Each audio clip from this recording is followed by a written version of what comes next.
When we first started ACT UP, we were in a situation where there was no coverage about AIDS whatsoever. There was all this stigma around, these horrible, out of control gay men, are coming down with this fatal disease. What is it? What are they doing? And, fear, fear, fear. I think my activism also comes from the fact that I was so angry that my lover, Scott, who, I view as my soulmate, died, and I couldn't do anything to try to save his life or end his pain. There was so much stigma and discrimination and shame directed from society. People were afraid that if they were, close to you, they might get it.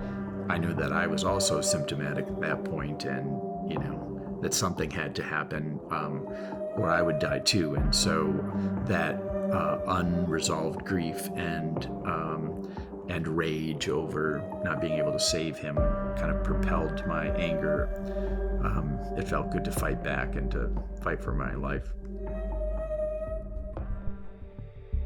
I had developed a couple of buildings in Harlem, and because I was learning that some of my neighbors actually had become homeless when they developed AIDS and couldn't pay their rent and got evicted, I wanted to use my housing development skills to try to create some housing for people who were becoming homeless. So people were literally sleeping in the streets, in parks, under bridges, in subway tunnels.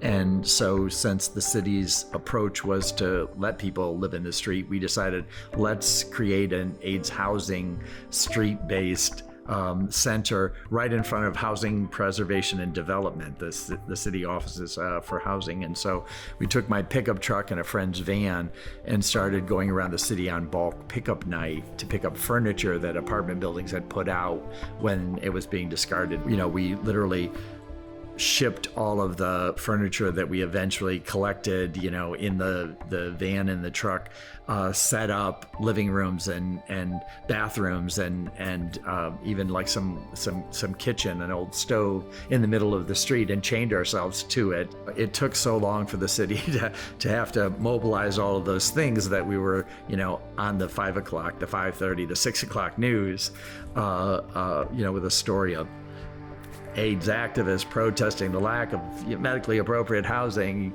blocking traffic in Lower Manhattan. Our demand was for a $25 million capital fund to create medically appropriate housing. And ironically, within 2 weeks, the mayor's office, matched that demand, and a couple of weeks later, the governor of New York matched it as well. So, we mobilized $50 million of capital funding for the creation of AIDS housing just from that demonstration.